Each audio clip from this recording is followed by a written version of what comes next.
This is about a newlywed couple. They moved to a new house. And in the middle of the night, the wife wakes up and said to the husband, I think there is a person downstairs. I said, no, it's middle of the night. It's dark. I tell you, there is nobody there. Yeah, I can hear. There is somebody downstairs. Okay, so he goes downstairs. Nobody there. He comes back. I said, there is nobody there. I told you so. Okay, so they went back to sleep. The problem is the same routine started to repeat night after night. In the middle of the night, she will wake up and say, go, there is somebody downstairs. Go check. And he will go downstairs in the middle of the night. Said, going back, then I told you there is nobody there. Well, this went on for 35 years. 35 years. And then one night, again, she said, I think there is somebody downstairs. No, it's too dark, middle of the night. Go check. Okay, he went downstairs, and there was a person robbing the house. When the robber looks at this guy, he gets spooked and tried to run away. I said, whoa, where do you think you're going? You have to come upstairs to meet my wife. She's been expecting you for 35 years. So I want to talk to you today about don't mind your own business. Yeah, you heard me right. Don't mind your own business. I mention this because, I don't know, probably many of you have been living in North America for way longer than me. But I'm pretty sure that one of the most common phrases that people say around is, mind your own business. Okay? Or sometimes it's, none of my business. Mind your own business. Very common. I guess we have similar phrases in South America, but I couldn't exactly remember how we say it. But the same concept is repeated pretty much. It's cross-cultural. Everybody will have a similar phrase. To set boundaries and to make it clear that you have your issues, I have my own.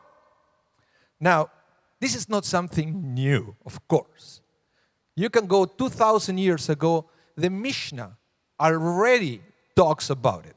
There is a beautiful passage on Pirkei Avot, the chapter 5. And Pirkei Avot is saying there are 4 types of people. I said, character number 1, the one who says, mine is mine, yours is yours. And then Pirkei Avot says, that's the average. But some say that that was the character of people from the city of Sodom. The Sodomites, they said, they used to say, mine is mine and yours is yours. Kind of harsh, yet. More to come. Wait for it. Then they said, second personality are the one who says, mine is yours, yours is mine. When the Mishnah said, those are unlearned. Those are people who didn't learn anything. You know, if you go try to live your life like that, saying, mine is yours and yours is mine, you won't go much far. You won't have it easy, right? So if you haven't learned that by now, then you should, because that's not the way the world works. And then people who says, mine is yours, yours is yours. The Mishnah said those are the pious ones. In fact, they compared that with our patriarchs and our matriarchs, the one who always have their houses open for everybody without asking any retribution. And then this is the one who said, mine is mine, yours is mine. Those are the wicked, the evil. And that represents the generation of the flood, when God has destroyed the humanity. But it's interesting. Let's go back to the first one. Why we say, mine is mine, yours is yours, is the characteristic of people of Sodom.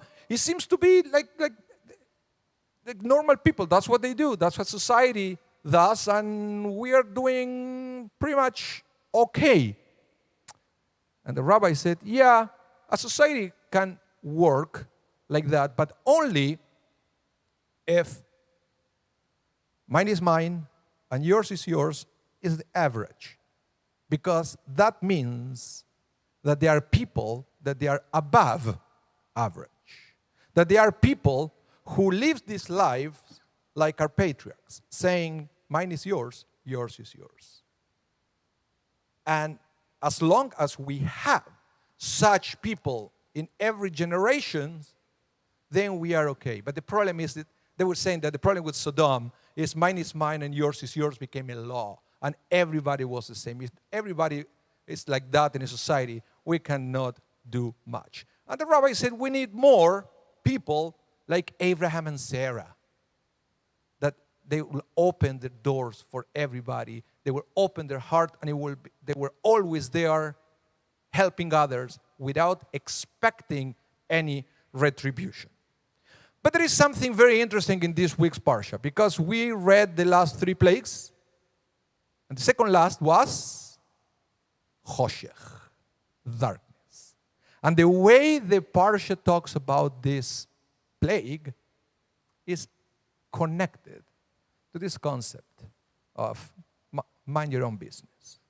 It says that after the plague started, and I quote what the Torah says, they did not see each other, nor their rise from their place for 3 days. Based on that, Midrash Rabbah, it will say that the way we have to understand this verse is that there were two segments of 3 days each. The first 3 days, they didn't see each other. The last 3 days, they couldn't move from whatever they were. If they were in a chair, they had to stay there. If they were in bed, they had to stay there. If they were standing, they had to stay there. They couldn't move for the last 3 days. Doesn't seem like much. But then the Midrash said we should look closely at what happened there. For the first 3 days, they did not see each other. The sense that they didn't care about what happened with the other people. All they care is what happened with themselves. Hey, I have enough with the darkness around here. I'm sorry you are having some problem with darkness over there, but mine is mine, yours is yours. Mind your own business, I'm minding my own. And that happened for the first 3 days. But the second 3 days, said the Midrash, even if they wanted to help somebody else, they couldn't. It was too late. But you see, the number 3 is a number that, according to the rabbis, is very important. It's very special. Because they will say that, I don't know if you're familiar with this halakha, that if you do something 3 times in a row, becomes like a vow, like a promise, something that then you cannot change it. In other words, the teaching is when you repeat something multiple times, it becomes your nature. It becomes you. So the number 3 is symbolic of that something that becomes your nature. That's why, for example, we have 3 generations of the patriarchs, Abraham, Isaac, and Jacob, and then that's it, right? But that was enough to keep Judaism rolling. But we needed the first 3 to make it happen. So number 3 is very important. And here in this Parsha, what they say is these 3 days that they did not see each other, these 3 days that they mind their own business became their nature.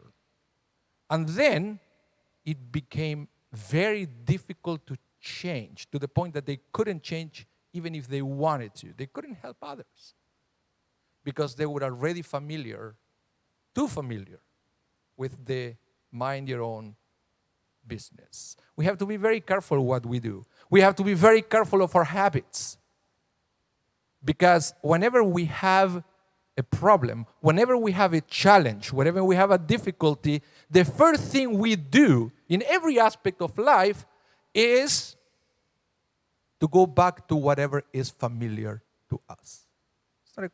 It's not a coincidence that sometimes when we have a big failure or a divorce, what most people do is they go back to the house where they grew up or to the city where they grew up, to whatever is familiar. So whenever we have a challenge in our lives, we also go to the emotions that they are familiar to us. So that's why sometimes whenever we go through challenges, mind your own business. Why? Because we are familiar with that. That's our nature. And we have to do whatever we can to change that. And that's why I believe the next plague, death of the firstborn, God commanded to the Israelites to be different from the Egyptians. God said, you have to prepare a lamb. Rabbi Anibal talk about that. Korban Pesach. But God said to them, it's not just preparing the lamb. You have to be sure that you can share that lamb with somebody else. It says if the lamb is too much for you, share it with the neighbor next door.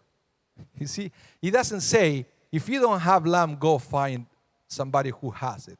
No, put it the other way around. You have to be sure that you can help somebody else before they knock at your door. In other words, all the opposite from mind your own business. This is a wonderful thing. And this is what happened right before they left Egypt. This is a seed that God planted on their lives. So that will become their nature. And whenever they will have a difficulty in the future, hopefully they will go back to that familiar place. A place of chesed. A place of helping others. Because at the end of the day, when we have a challenge, that's what we should do. Not so much concentrating in ourselves, but trying to help others as well. So this parsha that we're about to leave Egypt, we have to remember once again that Egypt is not about Pharaoh with a whip. There is also leaving behind bad habits that once upon a time were our nature, but hopefully they are not our nature anymore. So, yeah, go ahead and mind somebody else's business if what you're trying to do is to help them. Shabbat Shalom.